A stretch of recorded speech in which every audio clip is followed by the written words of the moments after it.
मैं अमन और स्वागत करता हूं आप सभी का आपके अपने podcast channel the Aman Gupta show पर। आज की कहानी 3 AM पार्ट 2 में। तो दर्शकों, ये कहानी सत्य घटना पर आधारित है। कहानी को पूरा सुनने के लिए जुड़े रहिए मेरे साथ आपके अपने podcast channel the Aman Gupta show पर। धन्यवाद। शिवांगी अपने कमरे में अकेली थी और बहुत ही ज्यादा डरी हुई थी। सुबह के 4 बज रहे थे। सब कुछ शांत था, जैसे कुछ हुआ ही ना हो। परंतु वो खामोशी भी उसको बहुत ही ज्यादा डरा रही थी। शिवांगी को लग रहा था कि उस समय वह कहां जाएगी। अंजलि भी अभी तक कॉल सेंटर से घर नहीं आई थी। उसने कुछ नहीं सोचा, अपनी आंखें बंद कर लेट गई। अभी भी शिवांगी को यह सब बिल्कुल भी सच नहीं लग रहा था। अचानक से कब उसकी आंख लगी, उसको पता भी नहीं चला। अचानक से उसके कमरे का दरवाजा धीरे से फिर से खुला। अब नींद में शिवांगी को लगा कि ऐसा कुछ नहीं है। धीरे धीरे उसको बहुत ही ज्यादा ठंड लगने लगी और उसका शरीर पूरा टूटने लगा।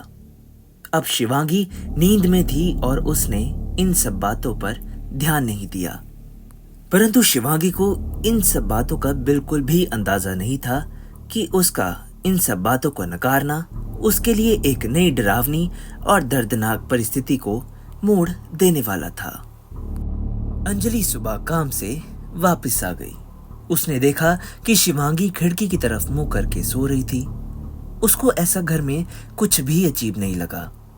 अब थक कर आने के कारण अंजलि भी सो गई। अब कुछ समय के बाद जब वह फिर से उठी, तब अंजलि फिर से शिवांगी के कमरे में उसको उठाने के लिए गई। अंजलि को यह सब बहुत ही अजीब लग रहा था, क्योंकि आज तक शिवांगी कभी भी इतनी देर तक नहीं सोई। अब जब अंजलि शिवांगी के कमरे में पहुंची, उसको बहुत तेज ठंड लगना शुरू हो गई और साथ ही साथ उसको एक ऐसी अजीब बदबू आने शुरू हुई जैसे वहां पे कोई जानवर मरा हो। अंजलि ने शिवांगी को बुलाया, परंतु उसने आगे से कोई भी जवाब नहीं दिया। ये सब देखकर अंजलि बहुत ही ज्यादा घबरा गई। अब जैसे ही अंजलि ने पीछे से शिवांगी को छुआ, उसका पूरा शरीर अकड़ा हुआ था। उसकी आंखें बिल्कुल ही काली हो चुकी थी। शिवांगी को ऐसे डरावने दृश्य में देख अंजलि रोने लगी और चिल्लाने लग गई।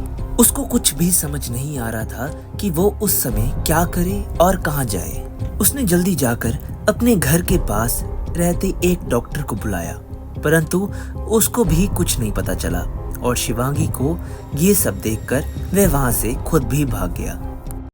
शिवांगी की ये हालत देख अंजलि बहुत ही ज्यादा डरी हुई और घबराई हुई थी। उसको कुछ भी समझ नहीं आ रहा था कि वह क्या करे और कहां जाए। तभी अचानक से उसको घर के पास मंदिर के पंडित को बुलाने का याद आया। अब जैसे जैसे समय बीतता जा रहा था, वैसे वैसे शिवांगी के शरीर का रंग काला पड़ना शुरू हो गया। अब जैसे ही उसने शिवांगी के शरीर को छुआ, उसमें से खून आना शुरू हो गया।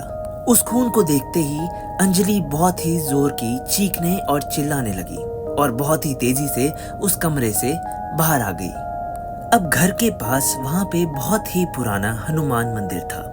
अंजलि अब रोते रोते मंदिर पहुंची। उसने अपने घर की सारी परिस्थितियों को मंदिर के पुजारी के सामने रखा और उस पंडित ने भी अंजलि की सारी बातों को ध्यान से सुना। अंजलि को रोता व डरा हुआ देख उस पुजारी ने घर में आने के लिए हाँ बोल दी। अब दर्शकों, देखना यह है कि क्या पुजारी शिवांगी की इस दर्दनाक व डरावनी परिस्थितियों को बदल पाएगा। क्या शिवांगी फिर से ठीक हो पाएगी? कहानी को पूरा सुनने के लिए इसके 3rd पार्ट को अवश्य सुनें आपके अपने podcast channel the Aman Gupta show पर। धन्यवाद।